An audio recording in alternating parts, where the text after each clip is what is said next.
front of Metamate Berlin, where a book reading will be held next week. Dr. V. Srinivas, a cancer surgeon from India, will be reading excerpts from his book, A Tale of Two Homes, and answering questions. Welcome, Dr. V. Srinivas. Fortunately, the weather in Berlin is nice. Thank you, ma'am.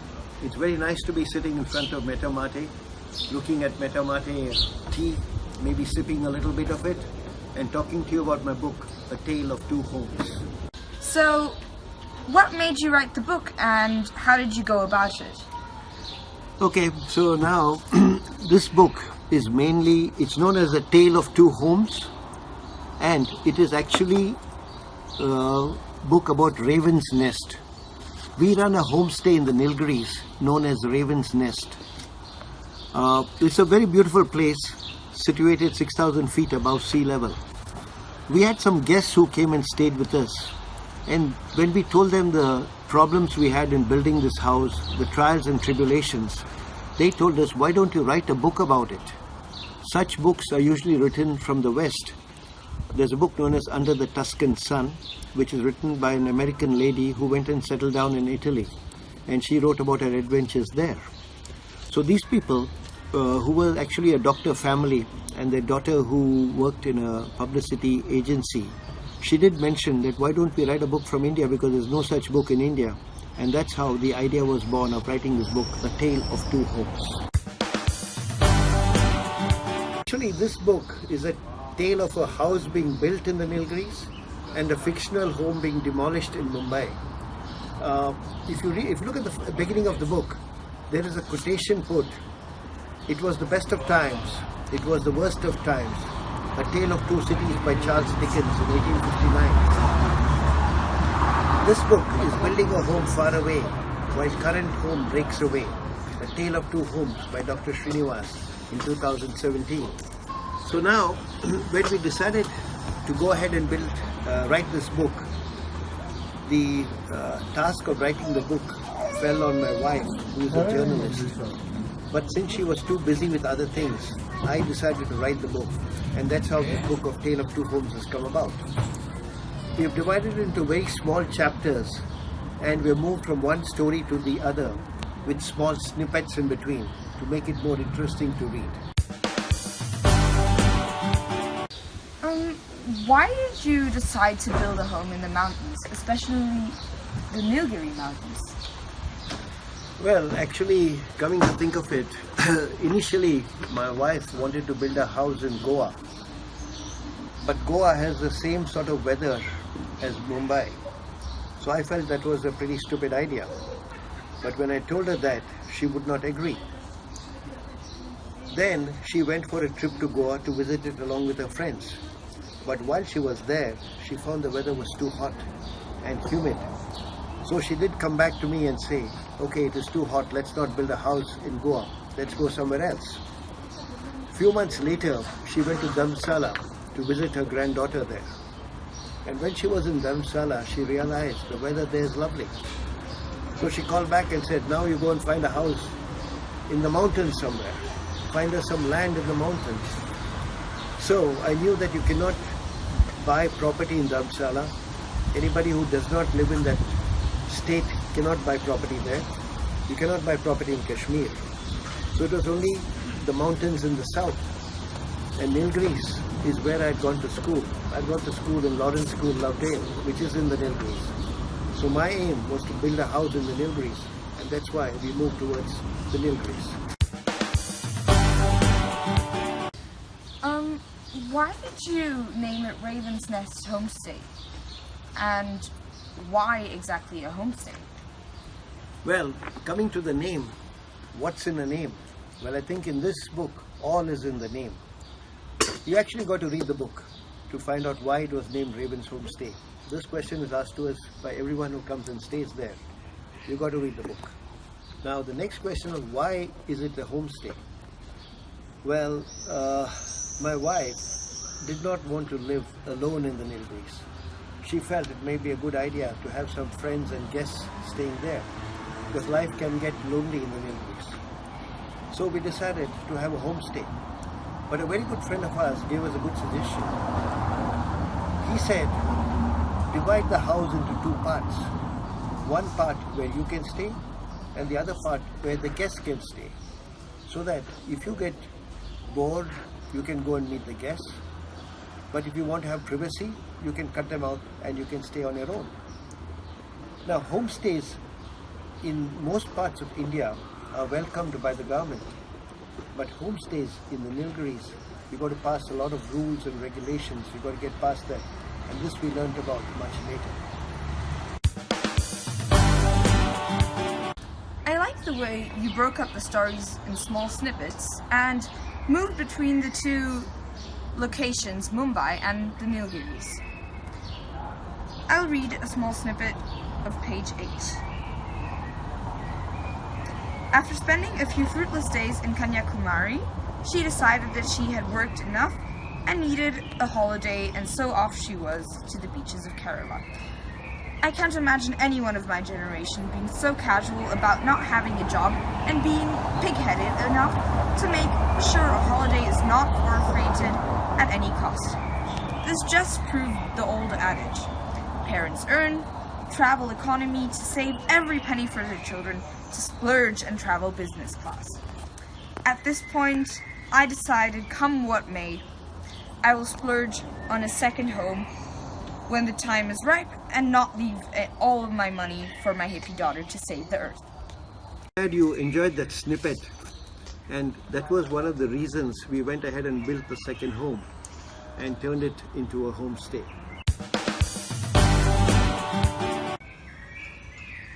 How did you get the land and how did you go about building the home? Well, our first goal was to find a piece of land. In the Nilgiris, there are 4 well-known cities or towns: Ooty, Coonoor, Wellington and Kotagiri. Ooty was too crowded. Coonoor was too expensive. Wellington had a golf course, but it had the military cantonment, so the land was only for the military people. So we had to settle on Kotagiri. So we looked around, found a small piece of land, and we were told that you need to have water on the land. So we bought a piece of land which had water on it, but unfortunately it was in a valley, so we could not look down into the plains, but we had to look up into the hills. So we had to get an orientation change in the way we looked at these areas. So we got the land, we looked around after we bought the land, and my wife wanted to put a fence around it.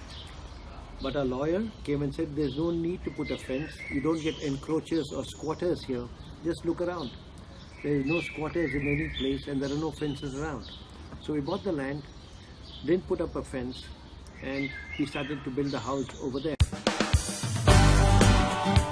What did you learn along the way on different aspects of house construction and dealing with labor? Well, the first and important point was to get a good architect. And we were told that it's much better to get an architect from the hills rather than getting an architect from somewhere else. Because the architects in the hills would know how to place the house, where the rain came, when it rained, and the movement of the wind. So we got a good architect from the hills. He spent a lot of time making the drawings and plans. And then next we went for permissions. Now getting a permission to build a house can take a month of Sundays. We really had to wait a long time. Okay, so while we were waiting for these permissions to come, one of our friendly neighbors came and visited us one day. And he was quite surprised that nothing had been built so long. So he asked us, why this delay? And when we told him we are waiting for permissions, he was absolutely shocked. He said, what? On your own land, you need permission to build your own house? And all his friends who were standing around him also was shocked at this. So I turned around to them and said, it's lucky you don't live in Mumbai, because in Mumbai, when you die, to get permission from the Mumbai Municipal Corporation to even get a death certificate takes a long time. His classic answer to that was, after I'm dead, why do I need a death certificate?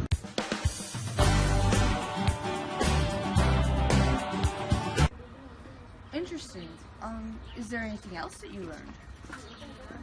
Yeah, we learned a lot about Vastu. our architect loved Vastu, and he thought the house should be Vastu compliant. So much so, when the house was complete, we found that the bedrooms were very small because it was all Vastu compliant.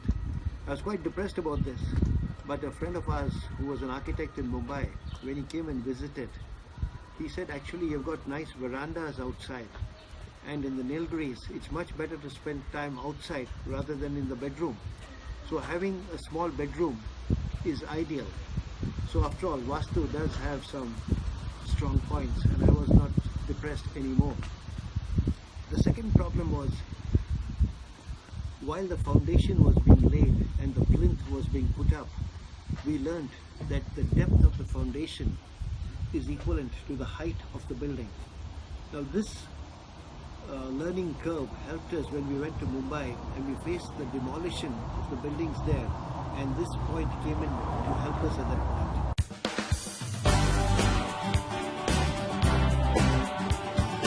You seem to have had an adventure with the wood. Can you elaborate? Well, actually, when the foundation was being laid and the walls were coming up, we had a friend who visited us from Mumbai, and they asked us, what are you going to do for the floor? What are you going to put on the floor? Here we were struggling with the foundation and the walls, and here she was talking about the flooring. She suggested that we put wood on the floor, and she actually suggested we put old Burma teak wood. Now, as you may know, old Burma teak is very expensive, and I really was scared and worried, where would I get this wood from and how would I pay for it? Fortunately, this lady did mention that it would be good to get the wood from the deck of a ship, because the deck of the ship has wood which is well seasoned and it's old Burma teak. So now, where were we going to get the ship from?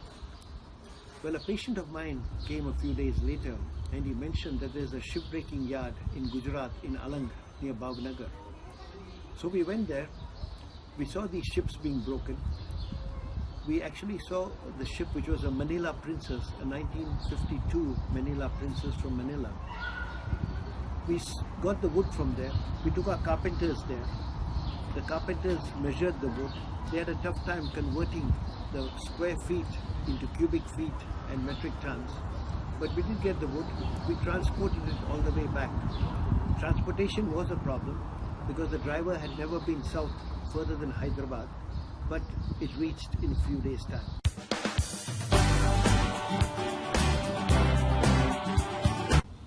You then moved to another area of fictional house demolition. Yes. So now this part of the story is set in Mumbai. There is a building complex known as Rise Rain Residency, RRR complex, and this was scheduled to be demolished. So we start discussing about that, and this part of the story is more about the legal process that goes on there, how these buildings were built without proper permission. They did not have an occupation certificate. They were built in the 1980s, and in 2000, that is about 20 years later, they were set up for demolition. So the residents of RRR, of Rise Rain Residency, were in a big soup, and they had a tough time trying to get over this and trying to prevent the demolition from occurring. And this part of the book deals with that. Okay, so when we talk about the RRR complex, there's one chapter on squatters. If you remember, while we were in the Nilgiris, we wanted to put a fence around our land because we were scared about squatters coming in. Well, in Mumbai, squatters are the experts. What they do is they put up 4 bamboo poles on any vacant piece of land, put a blue tarpaulin cover, and soon stay there. After some time, they feel that they legally own that land, and they wait for the government to give them an apartment of their own. So when this RRR complex was coming up, there was a group of squatters living in that area. Now, how do you evict squatters? It's not that easy, it takes very long. But the people who developed RRR were experts.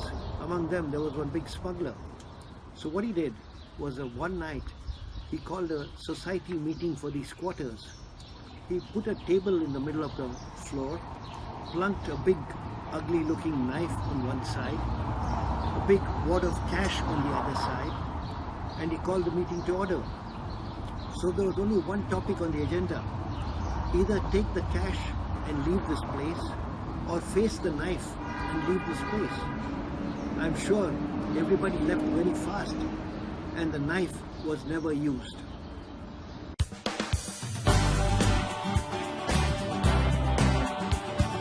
The apartment complex is earmarked for demolition. What happens then? Well, yeah, it was earmarked for demolition.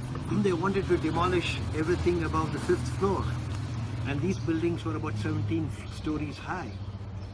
The case went through various courts, the lower courts, high courts, Supreme Court, within a short span of 3 years. And the D-Day arrived, the day when demolition was going to occur. There were a lot of bhajans being sung, ladies crying, barricades around the gate. Everybody was trying to prevent the bulldozers from coming in. On the other side of the gate, there were these municipal workers with big hammers waiting and licking their lips, just waiting to come in and break the floors. It reminded you of D-Day in Normandy during the World War. And these municipal workers, one of their main things was to break these walls and break the doors to get their frustrations out.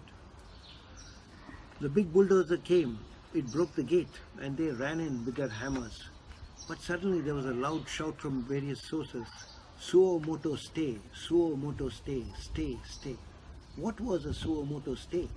This was a legal googly.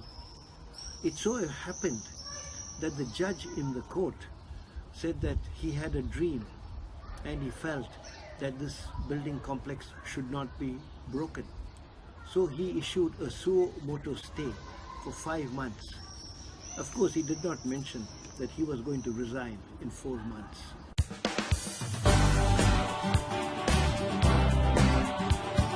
So, back to the Nilgiri house construction. Yeah, so once we had that suo moto stay, we moved back to the house construction. The first part was to build the roof. We wanted a Nilgiri roof, which was not a cement roof but a well-tiled roof. To get this done, we had to get a proper contractor and architect. The roof had numerous eaves and ridges, and this had to be done properly. One thing we didn't want was any water to leak inside. We didn't want the tiles to break, so we got special mangrove tiles for the roof. The architect did a good job. He made sure that the monkey test, where the monkeys jump on the roof, also was done, because we have a lot of monkeys living nearby, and the tiles didn't break. So the roof was one of the beauties of this house.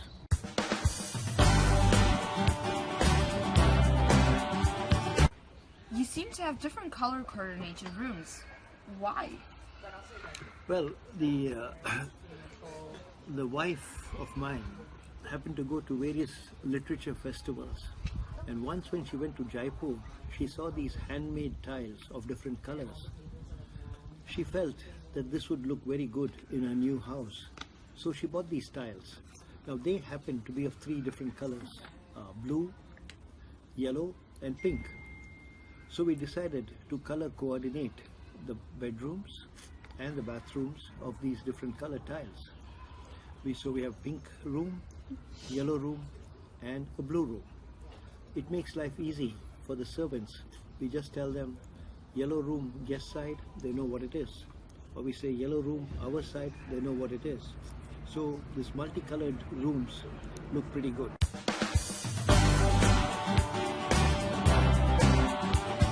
Okay, so now I think I've given you enough snippets of the book about building a house in Nilgiris, the house demolition in Mumbai. So if you want to know more about the book, I think you should buy this book, A Tale of Two Homes, and read it, and then tell us how you like it. So, from where can we buy the book? Well, it's available online on Amazon, but if you want to buy it directly from the publisher, White Falcon Publishing are the ones who publish it. In India, it's available in Higginbotham's bookstores in Chennai, Ooty and Bangalore. in Trilogy Bookstore in Mumbai, Happy Home Bookstore in Mumbai, and if you come to Berlin, it's also available in the I Love Berlin bookstore. So it's freely available. You can buy it online, read it, let us know what happens.